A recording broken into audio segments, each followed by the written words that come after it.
Hai guys, selamat datang kembali di channel Indonesia Belajar. Video ini adalah video ke-11 dari video berseri atau playlist bertema belajar machine learning dengan Python. Dalam video kali ini, kita akan mempelajari salah satu teknik yang umum ditemui untuk melakukan feature extraction pada sekumpulan teks atau dokumen, yaitu Term Frequency Inverse Document Frequency, atau biasa disingkat sebagai TF-IDF. Yuk, kita mulai sesi pembelajaran kita.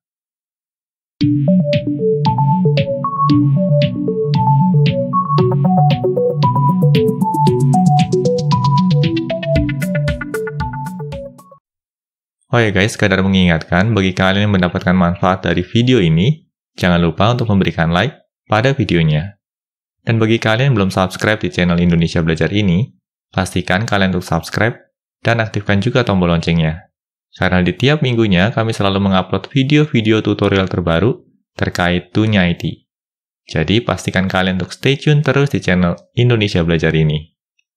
Dari sesi pembelajaran sebelumnya, kita sudah mempelajari dua teknik dasar yang umum ditemui dalam text processing, yaitu back of words dan stop word filtering. Dalam sesi pembelajaran kali ini, kita akan mempelajari suatu teknik untuk menghitung bobot suatu kata terhadap suatu dokumen dari sekumpulan dokumen. Teknik ini dikenal sebagai Term Frequency Inverse Document Frequency, atau biasa disingkat TF-IDF. Teknik ini juga cukup umum ditemui dalam bidang Information Retrieval. TF-IDF atau Term Frequency Inverse Document Frequency merupakan salah satu metode statistik yang digunakan untuk mengukur seberapa penting suatu kata terhadap suatu dokumen tertentu dari sekumpulan dokumen atau korpus. Bagi kalian yang tertarik untuk mempelajari lebih lanjut, berikut adalah halaman Wikipedia yang bisa dijadikan referensi. Link untuk menuju halaman Wikipedia ini juga akan kami sertakan pada deskripsi video.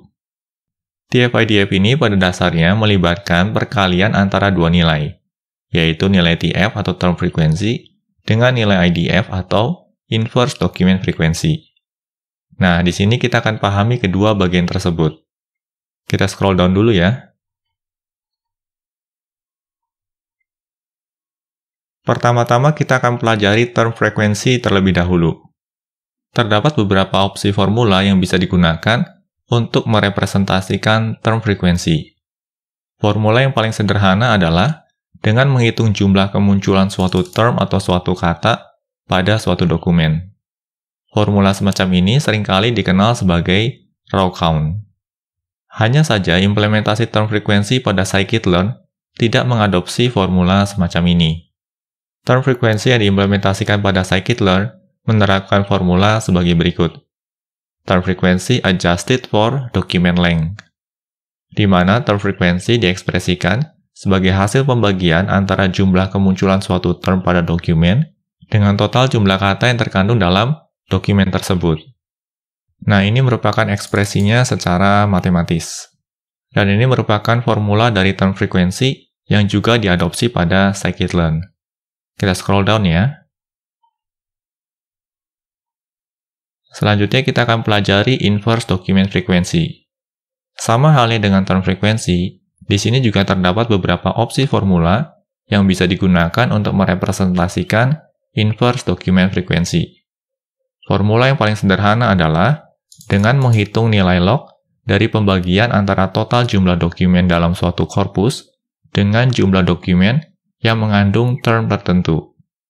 Dan ini adalah ekspresinya secara matematis. Hanya saja implementasi inverse document frequency pada scikit-learn tidak tercover dalam halaman Wikipedia ini. Di sini kita perlu pelajari documentation dari scikit-learn.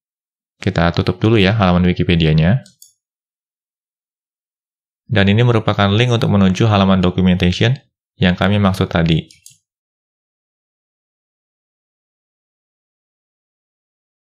Link untuk menuju halaman documentation ini juga akan kami sertakan pada deskripsi video. Oke, di sini kita akan scroll down dulu.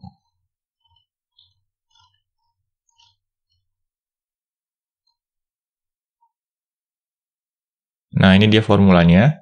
Ini merupakan formula yang diterapkan pada scikit-learn untuk merepresentasikan inverse document frequency. N di sini merepresentasikan total jumlah dokumen dalam suatu korpus. Dan DFT di sini merepresentasikan jumlah dokumen yang mengandung term tertentu. Selain itu, scikit-learn juga menerapkan L2 normalization atau L2 normalization pada kalkulasi pembobotan TF-IDF. Nah, itu tadi penjelasan singkat terkait TF-IDF. Selanjutnya, kita akan pelajari tahapan untuk mengimplementasikannya. Di sini kita close dulu, dan kita akan kembali ke halaman notebook kita. Dan di sini kita akan coba lanjut ke slide berikutnya. Pertama-tama kita akan siapkan terlebih dahulu suatu dataset teks. Untuk kasus kita kali ini, datasetnya berupa sekumpulan kalimat pendek. Seperti kita pelajari dalam sesi sebelumnya, dataset teks ini juga seringkali dikenal dengan istilah korpus. Kita coba eksekusi dulu ya skripnya di sini. Dan ini merupakan korpus yang kita miliki. Korpus ini terdiri dari 5 buah kalimat pendek. Kalimat yang pertama adalah, The house had a tiny little mouse. Lalu kalimat yang kedua, The cat saw the mouse. Kalimat ketiga, The mouse ran away from the house. Kalimat keempat, The cat finally ate the mouse. Dan kalimat kelima, The end of the mouse story. Dan kita akan gunakan korpus ini sebagai studi kasus. Kita lanjut ya ke slide berikutnya. Selanjutnya, kita akan menerapkan TF-IDF pada dataset korpus yang kita miliki. Pada scikit-learn, TF-IDF dapat diterapkan dengan memanfaatkan modul TF-IDF Vectorizer. Berikut akan kami demokan prosesnya. Nah, di sini pertama-tama kita akan import dulu modulnya. From sklearn.featureextraction.txt, import TF-IDF Vectorizer. Lalu pada tahapan berikutnya, kita akan bentuk objek dari kelas TF-IDF Vectorizer ini. Dan di sini kita akan menyertakan parameter stopwords yang kita beri nilai English. Untuk selanjutnya, objek TF-IDF Vectorizer ini kita tampung ke dalam variabel Vectorizer.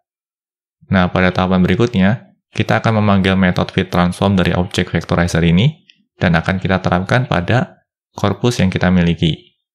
Lalu, hasil fitTransform-nya kita akan tampung ke dalam variabel response untuk selanjutnya kita cetak ke layar.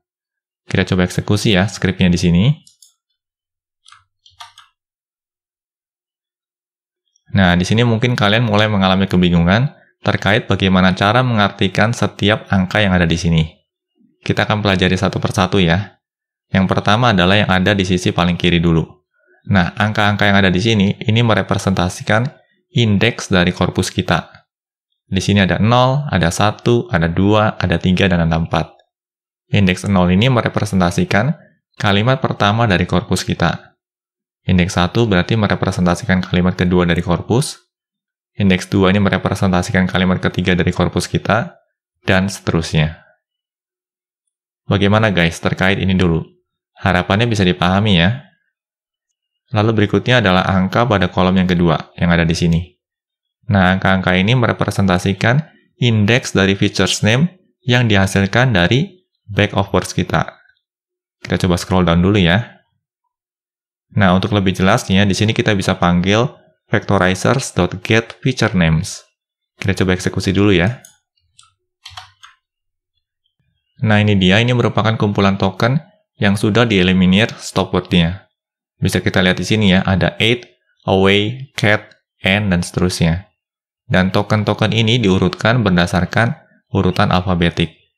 Nah, kalau kita perhatikan di sini, untuk kalimat pada indeks ke 0 ya, di sini ada 7, 6, 11, dan 5. Artinya apa? Artinya kalimat pada indeks ke 0 ini mengandung token indeks ke-7. 0, 1, 2, 3, 4, 5, 6, 7. Berarti pada kalimat tersebut mengandung kata mouse. Nah, kita coba double check ya. Kita back dulu. Dan ini dia ya. Kalimat yang pertama ini mengandung kata mouse. Lalu kita maju lagi. Selanjutnya juga mengandung token pada indeks ke-6. Dan token pada indeks ke-6 adalah little. Kita coba back lagi. Cocok ya. Kalimat pertama juga mengandung kata little. Kita maju lagi ya. Lalu berikutnya juga mengandung token pada indeks ke-5. Dan token pada indeks kelima adalah house. Kalau kita back di sini juga cocok ya. Pada kalimat yang pertama ini juga mengandung kata house. Kita maju lagi. Lalu berikutnya, di sini juga mengandung token pada indeks ke-11. Kita coba scroll down ya. Token pada indeks ke-11 adalah tiny. Kalau kita back di sini, dan di sini juga cocok ya. Terdapat kata tiny pada kalimat pertama ini. Kita kembali lagi ya ke halaman sebelumnya. Nah, bagaimana guys? Sampai di titik ini dulu. Harapannya bisa dipahami ya. Jadi deret bilangan yang ada di sini ini merepresentasikan indeks dari dokumen pada korpus kita. Sedangkan yang ada di sini, ini merepresentasikan indeks dari token yang terdapat dalam kalimat tersebut. Nah, berikutnya adalah sekumpulan angka yang ada di sini. Sekumpulan angka yang ada di sini, ini merepresentasikan bobot dari TF-IDF hasil kalkulasi yang dilakukan oleh TF-IDF Vectorizer. Nah, untuk lebih jelasnya, kita coba scroll down dulu, ya. Kita akan coba transformasikan hasil responsnya ke dalam bentuk array. Di sini caranya mudah, kita cukup panggil saja response.toDance. Kita eksekusi ya skripnya. Kita scroll down di sini. Di sini akan terbentuk array 2 dimensi, di mana setiap row-nya ini akan merepresentasikan setiap kalimat atau setiap dokumen pada korpus kita. Nah, agar tampilannya bisa lebih manis, kita akan coba konversikan ke dalam format pandas data frame. Nah, kalau kita perhatikan di sini, bentuk array-nya adalah array 2 dimensi, di mana setiap barisnya ini merepresentasikan kalimatnya. Hanya saja di sini, dalam bentuk pandas data frame, kita akan tampilkan kalimatnya dalam bentuk kolom. Sedangkan barisnya akan digunakan untuk merepresentasikan setiap tokennya. Oleh karenanya, di sini kita butuh untuk melakukan proses transpose terhadap array ini. Caranya bagaimana? Caranya kita tinggal panggil saja response.toDance.t besar. Nah, T besar di sini artinya adalah kita ingin melakukan proses transpose. Kita coba eksekusi ya skripnya di sini.